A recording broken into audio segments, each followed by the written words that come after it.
কর্ম এবং ফল। দেখতে গেলে এই সমস্ত ব্রহ্মাণ্ড এই দুইয়ের মাঝেই স্থির হয়ে আছে।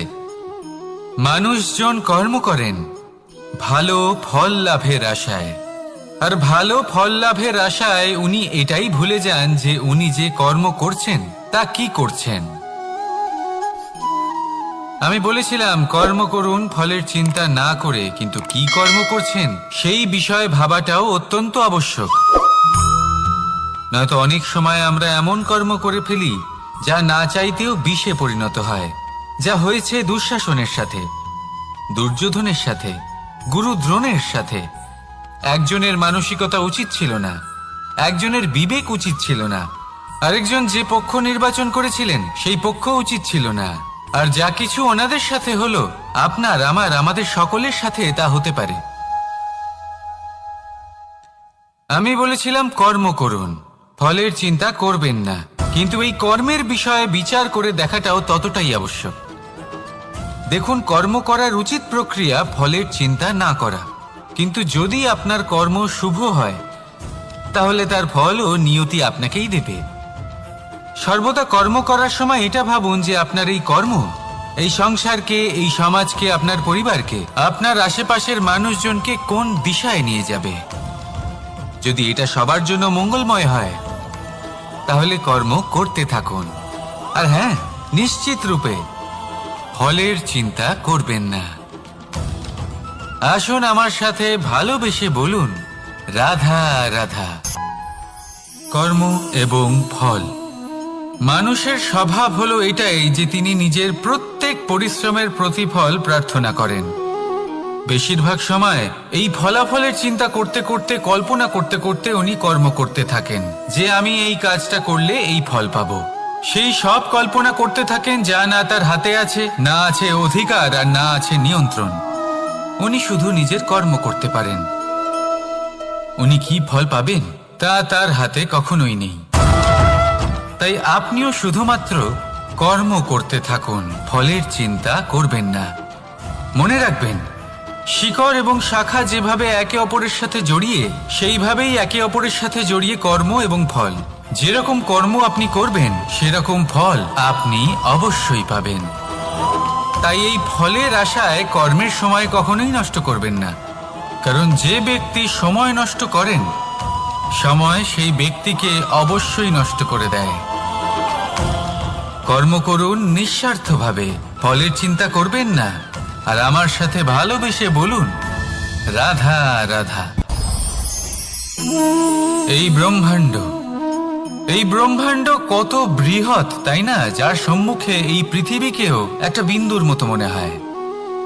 আর এই পৃথিবীতে আমরা কে হই, আমাদের আকার কিরকম, আমাদের অস্তিত্বই বা কি? যখন আমরা এভাবে ভাবি তখন মনে হয় আমরা কিছুই নই। তা আমরা যখন কিছুই নই, তাহলে আমরা এত চিন্তা করি কেন? কি ভেবে ভয় পাই? কাকেই বা এত ভয় পাই? কে আমাদের মারতে পারে আর কেই বা আমাদের জন্ম দেবে? আত্মার আসলে না কখনো জন্ম হয় আর না কখনো মৃত্যু। আত্মা শুধুই শরীর বদল করে। আপনি, আমি, আমরা সকলে এই শরীর নয়, আমরা হলাম আত্মা, যা হলো পরম আত্মার পরম অঙ্গ। সেই জন্য মনে রাখবেন, বাইরের কোথাও দেখবেন না, নিজের অন্তরের গভীরে গিয়ে দেখুন, আত্মাকে উপলব্ধি করতে শিখুন। ক্লেশ, ভয়, চিন্তা, এই সব কিছুর থেকে নিজেকে দূরে রাখুন, তাহলেই উপলব্ধি করতে পারবেন পরমাত্মাকে। তাহলে আসুন আমার সাথে ভালোবেসে বলুন, রাধা রাধা। পরিবর্তন এই সংসারের শাশ্বত নিয়ম। কোনো রাজা নেই যিনি চিরকাল রাজা থাকেন, কোনো ধনী ব্যক্তি নেই যিনি চিরকাল ধনী থাকবেন। এই সংসারে সূর্যের স্থান নেওয়ার জন্য চন্দ্রিমার আগমন ঘটে। কোন স্থান যাকে পতিত বলা হয়েছিল সেখানে মহল তৈরি হয়েছে।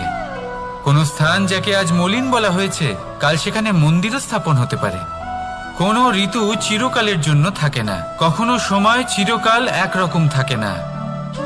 আজ যে আপনার কাছে রয়েছে কাল অন্য কারোর ছিল, আজ যে আপনার কাছে রয়েছে কাল তা অন্য কারোর কাছে চলে যাবে। আপনার সাথে কিছু থাকলে তা হলো আপনার কর্ম, কিন্তু সেই কর্মের পরিণামও আপনার নয়। আপনি শুধু কর্ম করুন, বাকি সবকিছুই পরিবর্তনশীল। কিন্তু সেই পরিবর্তনকে দেখে ভয় পাওয়ার প্রয়োজন নেই, তাকে স্বাগত জানান। যদি আপনি হাসি মুখে সেই পরিবর্তনকে স্বাগত জানান, তাহলে এই পরিবর্তনও হাসি মুখে আপনার সাথে থাকবে। আসুন আমার সাথে ভালোবেসে বলুন, রাধা রাধা।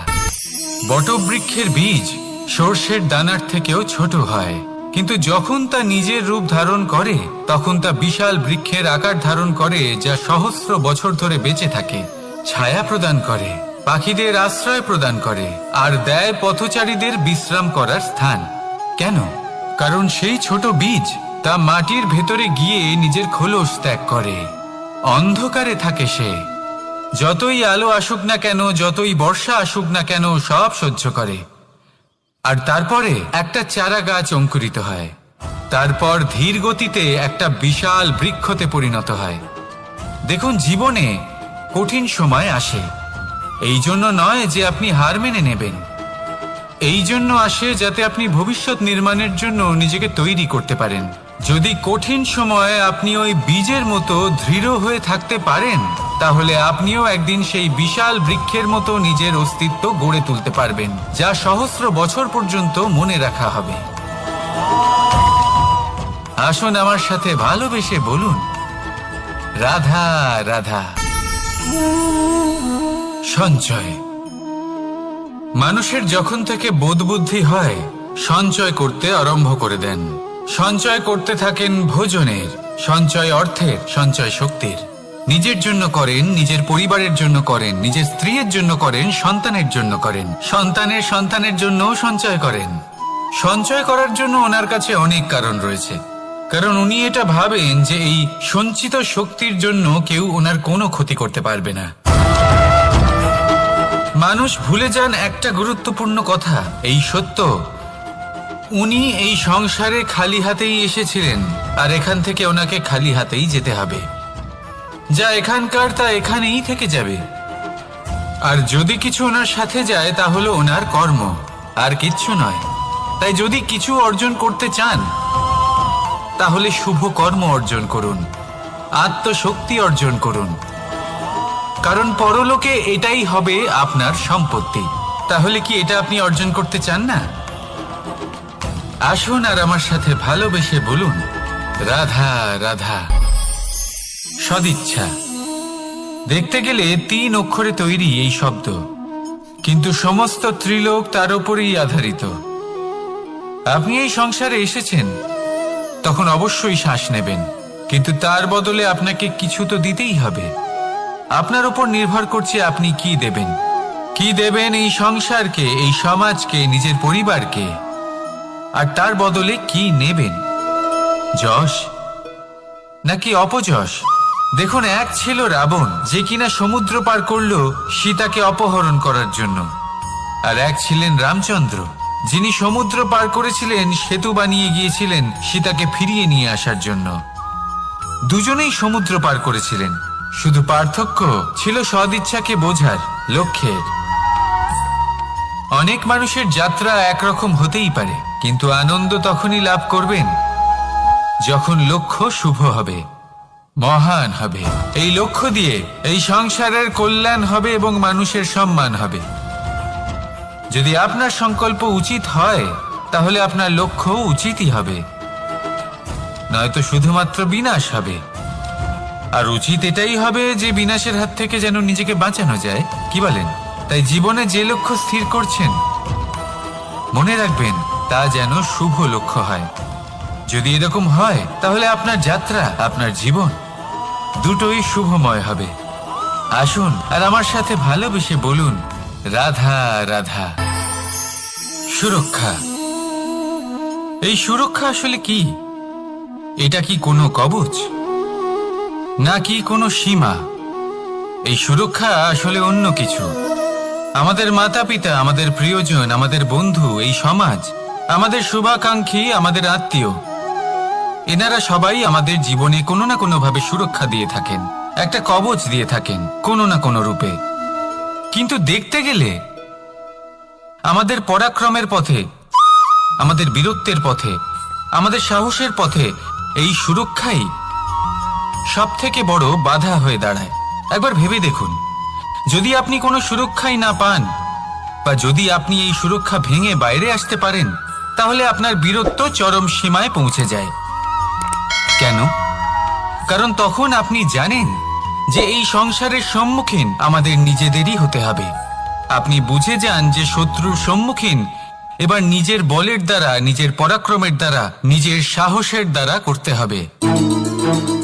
আর তখন আমাদের মনের মধ্যে এই শক্তি জাগ্রত হয়।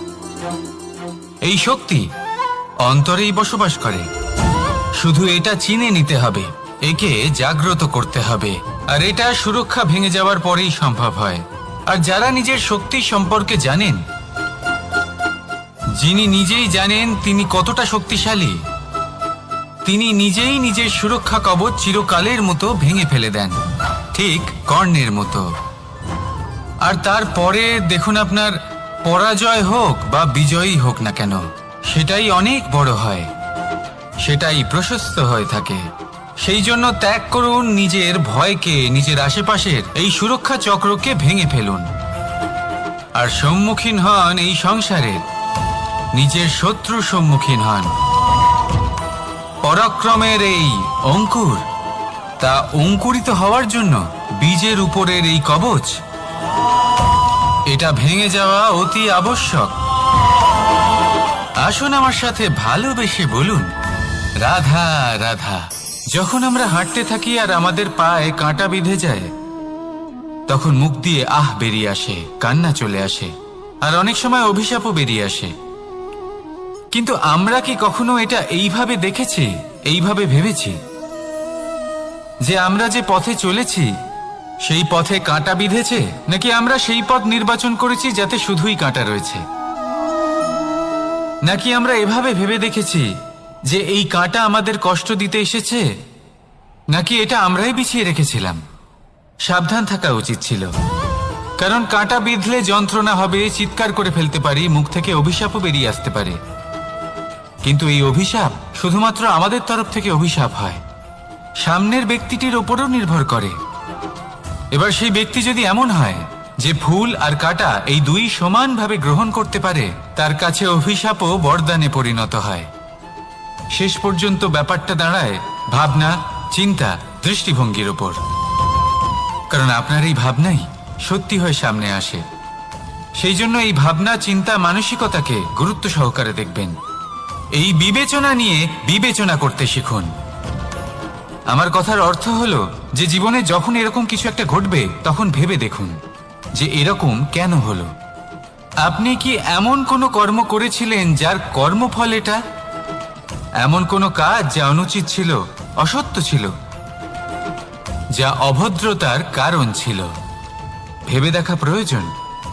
দেখুন, ইচ্ছে হলো আপনার যে আপনি কি করতে চান, ভাবনা আপনার, সত্য আপনার, জীবন আপনার, সিদ্ধান্ত আপনার। আসুন আর আমার সাথে ভালোবেসে বলুন, রাধা রাধা। সময়, এই সময় আসলে কি? এই সময় একটা সরল রেখা তো কখনোই নয়। সময় হলো একটা চক্র, যেখানে এর আদি সেখানেই হলো এর অন্ত, আর যেখানে তা শেষ হয় সেখান থেকেই তার শুরু হয়। এই সময় একটা অত্যন্ত বিচিত্র চিন্তা, বিচিত্র ভাবনা, একটা বিচিত্র বস্তু যা কেউ বুঝতে পারেন না। এই সময়ের লীলা, এর কোনো প্রমাণ নেই, কোনো জ্ঞান নেই, কোনো পরিমাপ নেই। শুধু এটুকু আমরা জানতে পারি, যেখানে শেষ হবে সেখান থেকে একটা নতুন সূচনাও হবে। যা আজ আপনার কাছে আছে, কাল অন্য কারোর কাছে যাবে, তারপরে তার কাছ থেকেও অন্য কারোর কাছে যাবে, তারপরে তার থেকেও ছিনিয়ে নেওয়া হবে। এই নিয়তির একজনের কাছ থেকে অন্যজনের কাছে আদান প্রদানের এই সময় হলো আপনার সময়। এই সময়ের সদ্ব্যবহার করুন, এই সময়কে বাঁচুন। আপনাকে শুধু এটাই সুনিশ্চিত করতে হবে যে আপনি কোন পক্ষে আছেন। আর সত্যি বলতে কি, আপনার জীবনের পরিণাম নির্ভর করে আপনার নির্বাচনের ওপর। আপনি কোন পক্ষ নির্বাচন করছেন। তাহলে মনে রাখবেন, জীবনে সেই পক্ষই নির্বাচন করবেন যা চয়ন করার পরে আপনি সুখ অনুভব করবেন, আপনি সন্তোষ লাভ করবেন, প্রসন্নতা লাভ করবেন। আর আমি এটাই সুনিশ্চিত করব যে এই পক্ষ যেন শান্তির পক্ষ হয়, এই পক্ষই যেন প্রেমের পক্ষ হয়। তাহলে চিন্তা করবেন না, আর আসুন আমার সাথে ভালোবেসে বলুন, রাধা রাধা। দৃষ্টি আর দৃষ্টিভঙ্গি, এই সমগ্র লীলা হলো এই দুইয়ের। বিচিত্র হতে পারে, কিন্তু এটাই সত্যি। এবার আপনাকে একটা উদাহরণ দিয়ে বোঝাই। অনেক সময় আপনি কোনো ব্যক্তিকে এটা বলতে শুনবেন যে আমি আমার নিজের উপরে গর্ব করি, আমি নিজেকে নিয়ে গর্ব করি, আমি খুব ভালোভাবে আমার মা বাবার সেবা করি, ওনাদের আমি সবসময় সুখী রাখি, ওনাদের আমি একটা বাড়ি দিয়েছি, সকল সুখ সুবিধা দিয়েছি, ওনাদের জীবনে প্রত্যেক জিনিস দিয়েছি আর দেব যা তাদের প্রয়োজন। এবার আমাকে বলুন যে আপনি কে হন। আপনি হলেন সেই বীজ যা আপনার মাতা পিতা রোপণ করেছেন। আপনার মা বাবাই আপনাকে এই সংসারে জন্ম দিয়েছেন। এবার এইসব কথার কি তাৎপর্য? এই হলো সেই ব্যক্তির দৃষ্টিভঙ্গি। এবার দেখা যাক এই প্রকৃতি আমাদের কি শেখায়। কখনো কোনো গাছকে দেখবেন, যখন সেই গাছে ফল আসে, সে মালিকে এটা বলে না যে দেখো আমি তোমাকে ফল খেতে দিচ্ছি। সেই বৃক্ষ এটা বলে না যে দেখো আমি তোমায় আহার করতে দিচ্ছি, কারণ ও জানে যে এটা হলো সেই মালির পরিশ্রম, এটা হলো তারই কর্মের ফল, আর এটা তারই পাওয়া উচিত। সে বলে যে তোমার জিনিস তোমাকেই অর্পণ করলাম, এ আমার জিনিস নয়। ও জানে সেই মালির গুরুত্ব আসলে কি। এটা হলো তার দৃষ্টিভঙ্গি। সেই জন্য আপনি জীবনে কোন ব্যক্তির মধ্যে, কোন পশু পাখির মধ্যে, কোন প্রাণীর মধ্যে, কোন পরিস্থিতিতে, কোন আবেগের মুহূর্তে কি দেখতে পাচ্ছেন, সেটা আপনার দৃষ্টিভঙ্গির উপরে নির্ভর করছে। তাই নিজের মনে ধন্যাত্মক ভাব জাগ্রত করুন, শুভ চিন্তা নিয়ে আসুন। এই ভাবনাই সত্য হয়ে সামনে আসবে। এই দৃষ্টিভঙ্গি এমন হয়ে যাবে যে আপনার জীবনে সবকিছুই শুভ হবে। তাহলে আসুন আর আমার সাথে ভালোবেসে বলুন, রাধা রাধা। প্রতিশোধ অথবা কাউকে দুঃখ দেওয়ার ভাবনা, যদি এটা আপনার মনে থাকে, তাহলে আপনি নিজের মনেই যন্ত্রণার একটা বিশাল বৃক্ষ রোপণ করছেন, এটা মনে রাখবেন। কারণ কাউকে দুঃখ দেবার এই ভাবনা, এটা হলো সেই বীজ যা আপনার মনেই পতিত হবে, আপনার মনেই অঙ্কুরিত হবে, আর আপনার মনেই একটা বিশাল বৃক্ষরূপে বেড়ে উঠবে। জীবন আপনার, কর্ম আপনার, কাউকে দুঃখ দেবার ভাবনা আপনার ছিল, এই বৃক্ষ হলো আপনার, তাই এর ফলও আপনিই পাবেন, যা গ্রহণও আপনাকেই করতে হবে। মনে রাখবেন, যে মানুষ এটা ভাবে যে আমি ওকে দুঃখ দেব, ওকে কষ্ট দিতে চাই আমি, সেই মানুষই দুঃখ আর কষ্ট পেয়ে থাকে। যদি সেই জায়গায় আপনি এটা ভাবেন যে আমি কাউকে সুখী করে তুলতে চাই, কাউকে সুখ প্রদান করতে চাই, তাহলে তারও বীজ আপনার মনেই রোপণ হবে, বৃক্ষে পরিণত হবে, যার ফলও আপনিই পাবেন। এখানে বিষয়টা হলো শুধু মানসিকতার চিন্তা, যা সত্য হয়ে আপনার সামনে আসে। তাহলে এই মানসিকতা শুভ করুন, সবার জন্য মঙ্গল কামনা করুন। অন্যের মনে আপনার জন্য ভালো চিন্তা থাকুক বা না থাকুক, আপনি সবার জন্য শুভ চিন্তা করে কর্ম করতে থাকুন, তাহলে আপনার সাথেও ভালোই হবে। তাহলে আসুন আর আমার সাথে ভালোবেসে বলুন, রাধা রাধা। সুখ আর অভিজ্ঞতা, এই দুই জীবনে একসাথে কখনোই আসে না। মনে রাখবেন, যেখানে সুখ থাকে সেখানে অভিজ্ঞতা থাকে না, আর যখন এই সুখ আমাদের জীবন থেকে দূরে চলে যায়, তখন আমাদের জীবনে আসে এই অভিজ্ঞতা।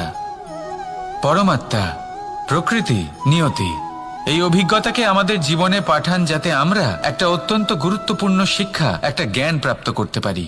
এই অভিজ্ঞতা আমাদের শেখায় যে অতীতে এমন কি হয়েছিল যা আমাদের করা উচিত হয়নি, আমাদের শেখায় ভবিষ্যতে এমন কি আছে যা আমাদের করা উচিত আর কি করা উচিত নয়। দেখতে গেলে এই অভিজ্ঞতা আমাদের সেই শিক্ষা দেয় যার জন্য আমরা সুখের দিকে উচিতভাবে অগ্রসর হতে পারি। সেই জন্য জীবনে যখনই দুঃখ আসবে, দুঃখের এই সময় আসবে, তখন হতাশ হবেন না। বোঝার চেষ্টা করুন এই পরিস্থিতি কেন এসেছে, কি শিক্ষা দিতে এসেছে। যদি আপনি সেই জ্ঞান লাভ করেন, সুখের পথে অগ্রসর হন, তাও উচিত রূপে, তাহলে এই অভিজ্ঞতার উদ্দেশ্য পূরণ হয়ে যায়। তাহলে আসুন আর আমার সাথে ভালোবেসে বলুন, রাধা রাধা। এবং ফল, মানুষের স্বভাব হলো এটাই যে তিনি নিজের প্রত্যেক পরিশ্রমের প্রতিফল প্রার্থনা করেন। বেশিরভাগ সময় এই ফলাফলের চিন্তা করতে করতে, কল্পনা করতে করতে উনি কর্ম করতে থাকেন যে আমি এই কাজটা করলে এই ফল পাবো। সেই সব কল্পনা করতে থাকেন যা না তার হাতে আছে, না আছে অধিকার আর না আছে নিয়ন্ত্রণ। উনি শুধু নিজের কর্ম করতে পারেন। উনি কি ফল পাবেন তা তার হাতে কখনোই নেই। তাই আপনিও শুধুমাত্র কর্ম করতে থাকুন, ফলের চিন্তা করবেন না। মনে রাখবেন, শিকড় এবং শাখা যেভাবে একে অপরের সাথে জড়িয়ে, সেইভাবেই একে অপরের সাথে জড়িয়ে কর্ম এবং ফল। যেরকম কর্ম আপনি করবেন সেরকম ফল আপনি অবশ্যই পাবেন। তাই এই ফলের আশায় কর্মের সময় কখনোই নষ্ট করবেন না, কারণ যে ব্যক্তি সময় নষ্ট করেন, সময় সেই ব্যক্তিকে অবশ্যই নষ্ট করে দেয়। কর্ম করুন নিঃস্বার্থভাবে, ফলের চিন্তা করবেন না, আর আমার সাথে ভালোবেসে বলুন, রাধা রাধা। কর্ম এবং ফল, দেখতে গেলে এই সমস্ত ব্রহ্মাণ্ড এই দুইয়ের মাঝেই স্থির হয়ে আছে। মানুষজন কর্ম করেন ভালো ফল লাভের আশায়, আর ভালো ফল লাভের আশায় উনি এটাই ভুলে যান যে উনি যে কর্ম করছেন তা কি করছেন। আমি বলেছিলাম কর্ম করুন ফলের চিন্তা না করে, কিন্তু কি কর্ম করছেন সেই বিষয়ে ভাবাটাও অত্যন্ত আবশ্যক।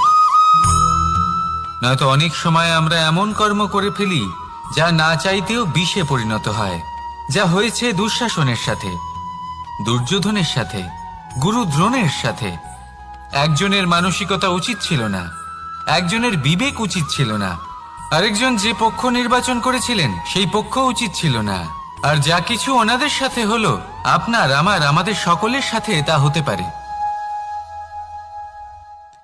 আমি বলেছিলাম কর্ম করুন, ফলের চিন্তা করবেন না, কিন্তু এই কর্মের বিষয়ে বিচার করে দেখাটাও ততটাই আবশ্যক।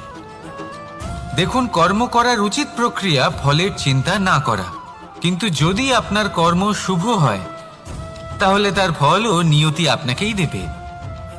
সর্বদা কর্ম করার সময় এটা ভাবুন যে আপনার এই কর্ম এই সংসারকে, এই সমাজকে, আপনার পরিবারকে, আপনার আশেপাশের মানুষজনকে কোন দিশায় নিয়ে যাবে। যদি এটা সবার জন্য মঙ্গলময় হয় তাহলে কর্ম করতে থাকুন। আর হ্যাঁ, নিশ্চিত রূপে ফলের চিন্তা করবেন না। আসুন আমার সাথে ভালোবেসে বলুন, রাধা রাধা।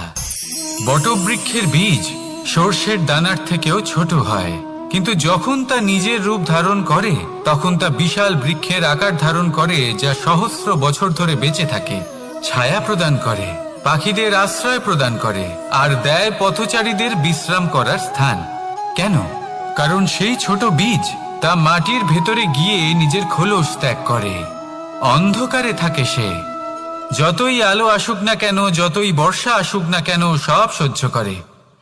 আর তারপরে একটা চারা গাছ অঙ্কুরিত হয়, তারপর ধীর গতিতে একটা বিশাল বৃক্ষতে পরিণত হয়। দেখুন, জীবনে কঠিন সময় আসে, এই জন্য নয় যে আপনি হার মেনে নেবেন, এই জন্য আসে যাতে আপনি ভবিষ্যৎ নির্মাণের জন্য নিজেকে তৈরি করতে পারেন। যদি কঠিন সময়ে আপনি ওই বীজের মতো দৃঢ় হয়ে থাকতে পারেন, তাহলে আপনিও একদিন সেই বিশাল বৃক্ষের মতো নিজের অস্তিত্ব গড়ে তুলতে পারবেন, যা সহস্র বছর পর্যন্ত মনে রাখা হবে। আসুন আমার সাথে ভালোবেসে বলুন, রাধা রাধা। এই ব্রহ্মাণ্ড কত বৃহৎ, তাই না? যার সম্মুখে এই পৃথিবীকেও একটা বিন্দুর মতো মনে হয়। আর এই পৃথিবীতে আমরা কে হই, আমাদের আকার কিরকম, আমাদের অস্তিত্বই বা কি? যখন আমরা এভাবে ভাবি তখন মনে হয় আমরা কিছুই নই। তা আমরা যখন কিছুই নই তাহলে আমরা এত চিন্তা করি কেন? কি ভেবে ভয় পাই? কাকেই বা এত ভয় পাই? কে আমাদের মারতে পারে আর কেই বা আমাদের জন্ম দেবে? আত্মার আসলে না কখনো জন্ম হয় আর না কখনো মৃত্যু। আত্মা শুধুই শরীর বদল করে। আপনি, আমি, আমরা সকলে এই শরীর নয়, আমরা হলাম আত্মা, যা হলো পরম আত্মার পরম অঙ্গ। সেই জন্য মনে রাখবেন, বাইরের কোথাও দেখবেন না, নিজের অন্তরের গভীরে গিয়ে দেখুন, আত্মাকে উপলব্ধি করতে শিখুন। ক্লেশ, ভয়, চিন্তা, এই সব কিছুর থেকে নিজেকে দূরে রাখুন, তাহলেই উপলব্ধি করতে পারবেন পরমাত্মা কে। তাহলে আসুন আমার সাথে ভালোবেসে বলুন, রাধা রাধা। পরিবর্তন এই সংসারের শাশ্বত নিয়ম। কোনো রাজা নেই যিনি চিরকাল রাজা থাকেন, কোনো ধনী ব্যক্তি নেই যিনি চিরকাল ধনী থাকবেন। এই সংসারে সূর্যের স্থান নেওয়ার জন্য চন্দ্রিমার আগমন ঘটে। কোন স্থান যাকে পতিত বলা হয়েছিল সেখানে মহল তৈরি হয়েছে। কোন স্থান যাকে আজ মলিন বলা হয়েছে কাল সেখানে মন্দিরও স্থাপন হতে পারে। কোনো ঋতু চিরকালের জন্য থাকে না, কখনো সময় চিরকাল একরকম থাকে না। আজ যে আপনার কাছে রয়েছে কাল অন্য কারোর ছিল। আজ যে আপনার কাছে রয়েছে কাল তা অন্য কারোর কাছে চলে যাবে। আপনার সাথে কিছু থাকলে তা হলো আপনার কর্ম, কিন্তু সেই কর্মের পরিণামও আপনার নয়। আপনি শুধু কর্ম করুন, বাকি সবকিছুই পরিবর্তনশীল। কিন্তু সেই পরিবর্তনকে দেখে ভয় পাওয়ার প্রয়োজন নেই, তাকে স্বাগত জানান। যদি আপনি হাসি মুখে সেই পরিবর্তনকে স্বাগত জানান, তাহলে এই পরিবর্তনও হাসি মুখে আপনার সাথে থাকবে। আসুন আমার সাথে ভালোবেসে বলুন, রাধা রাধা। সঞ্চয়। মানুষের যখন থেকে বোধ বুদ্ধি হয় সঞ্চয় করতে আরম্ভ করে দেন। সঞ্চয় করতে থাকেন ভোজনের, সঞ্চয় অর্থের, সঞ্চয় শক্তির। নিজের জন্য করেন, নিজের পরিবারের জন্য করেন, নিজের স্ত্রীর জন্য করেন, সন্তানের জন্য করেন, সন্তানের সন্তানের জন্যও সঞ্চয় করেন। সঞ্চয় করার জন্য ওনার কাছে অনেক কারণ রয়েছে, কারণ উনি এটা ভাবেন যে এই সঞ্চিত শক্তির জন্য কেউ ওনার কোনো ক্ষতি করতে পারবে না। মানুষ ভুলে যান একটা গুরুত্বপূর্ণ কথা, এই সত্য, উনি এই সংসারে খালি হাতেই এসেছিলেন আর এখান থেকে ওনাকে খালি হাতেই যেতে হবে। যা এখানকার তা এখানেই থেকে যাবে। আর যদি কিছু ওনার সাথে যায় তা হলো ওনার কর্ম, আর কিচ্ছু নয়। তাই যদি কিছু অর্জন করতে চান তাহলে শুভ কর্ম অর্জন করুন, আত্মশক্তি অর্জন করুন, কারণ পরলোকে এটাই হবে আপনার সম্পত্তি। তাহলে কি এটা আপনি অর্জন করতে চান না? আসুন আর আমার সাথে ভালোবেসে বলুন, রাধা রাধা। সদিচ্ছা। দেখতে গেলে 3 অক্ষরে তৈরি এই শব্দ, কিন্তু সমস্ত ত্রিলোক তার উপরেই আধারিত। আপনি এই সংসারে এসেছেন, তখন অবশ্যই শ্বাস নেবেন, কিন্তু তার বদলে আপনাকে কিছু তো দিতেই হবে।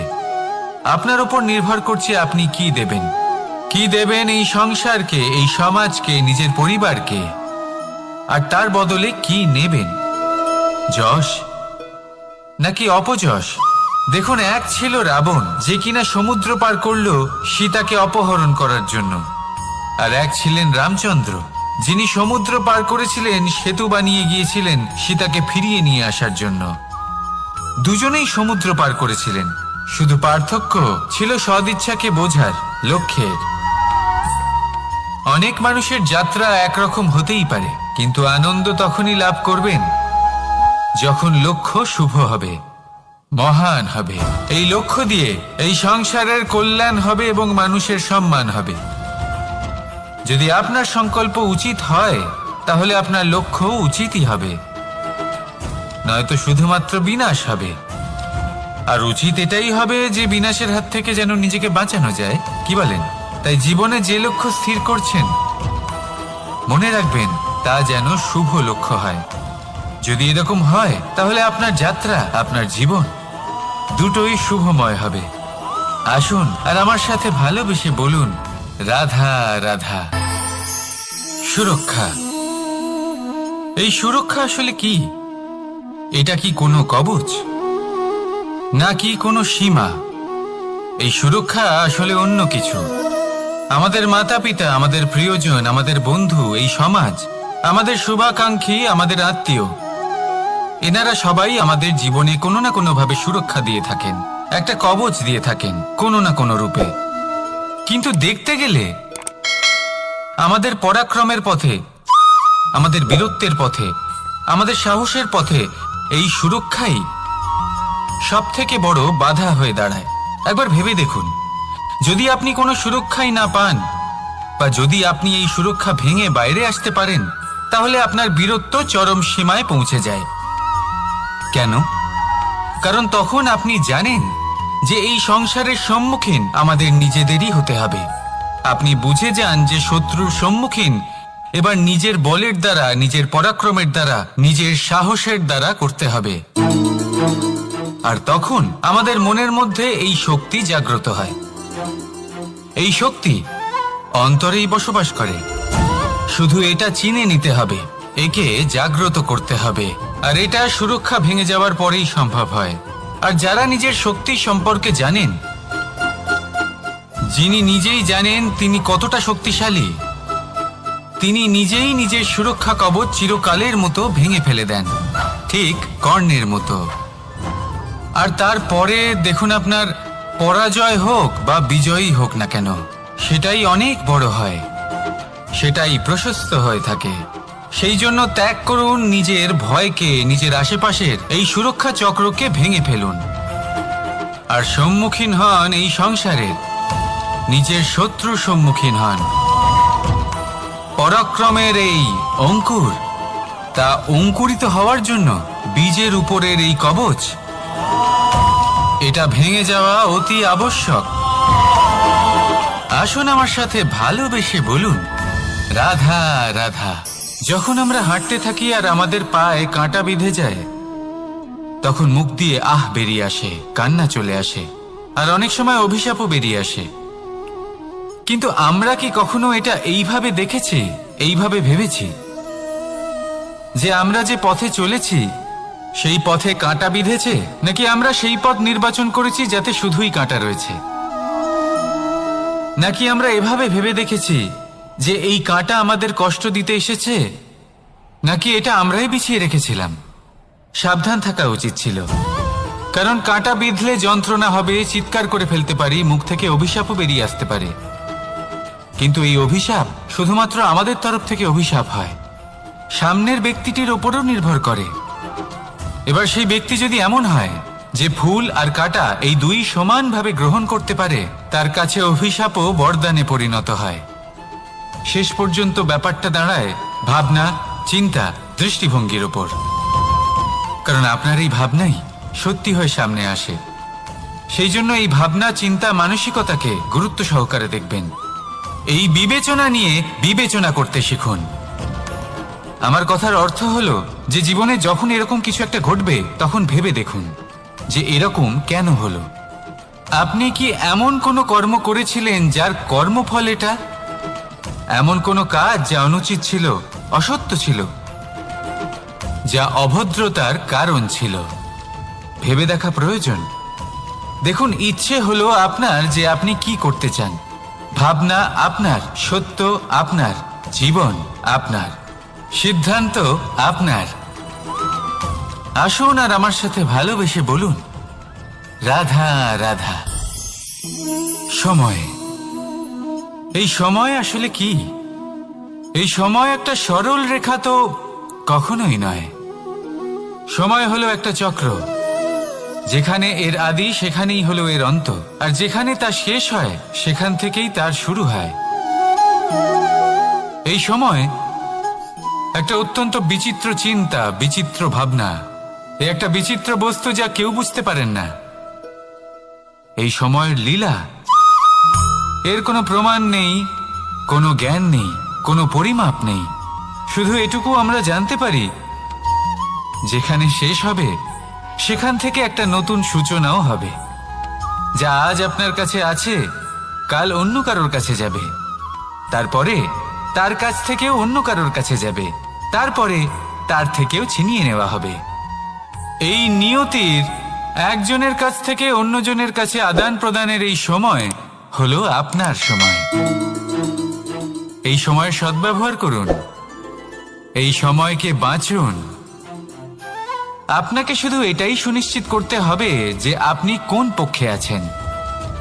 আর সত্যি বলতে কি, আপনার জীবনের পরিণাম নির্ভর করে আপনার নির্বাচনের ওপর। আপনি কোন পক্ষ নির্বাচন করছেন।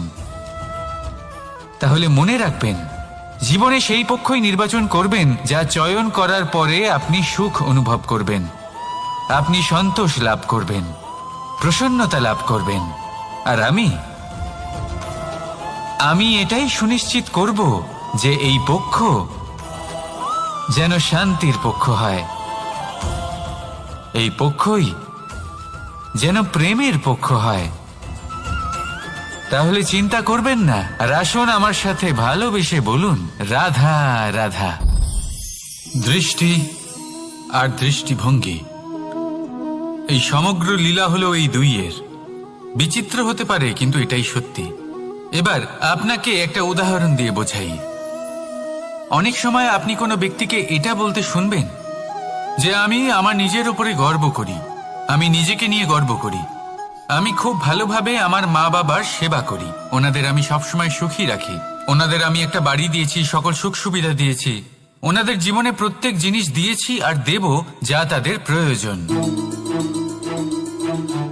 এবার আমাকে বলুন যে আপনি কে হন। আপনি হলেন সেই বীজ যা আপনার মাতা পিতা রোপণ করেছেন। আপনার মা বাবাই আপনাকে এই সংসারে জন্ম দিয়েছেন। এবার এইসব কথার কি তাৎপর্য? এই হলো সেই ব্যক্তির দৃষ্টিভঙ্গি। এবার দেখা যাক এই প্রকৃতি আমাদের কি শেখায়।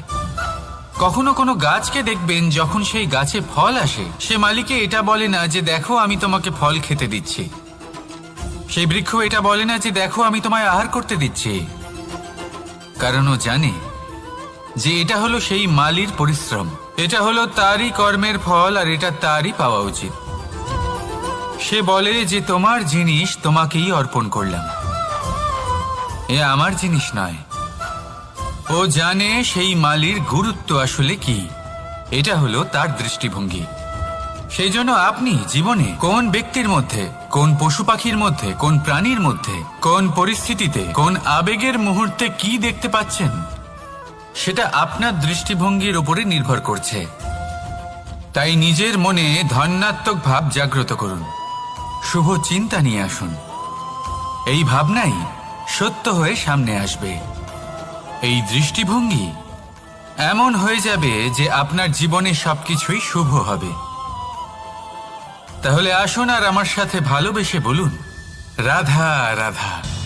প্রতিশোধ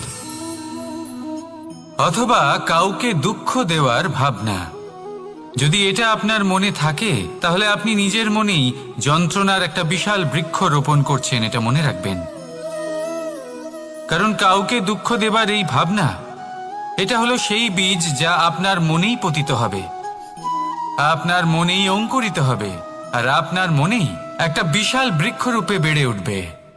জীবন আপনার, কর্ম আপনার, কাউকে দুঃখ দেবার ভাবনা আপনার ছিল, এই বৃক্ষ হলো আপনার, তাই এর ফলও আপনিই পাবেন, যা গ্রহণও আপনাকেই করতে হবে।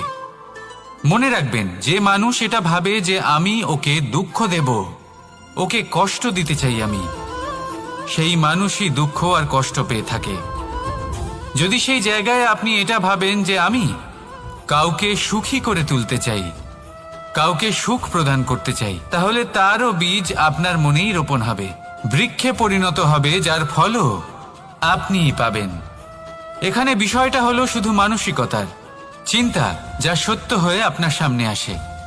তাহলে এই মানসিকতা শুভ করুন, সবার জন্য মঙ্গল কামনা করুন। অন্যের মনে আপনার জন্য ভালো চিন্তা থাকুক বা না থাকুক, আপনি সবার জন্য শুভ চিন্তা করে কর্ম করতে থাকুন, তাহলে আপনার সাথেও ভালোই হবে। তাহলে আসুন আর আমার সাথে ভালোবেসে বলুন, রাধা রাধা।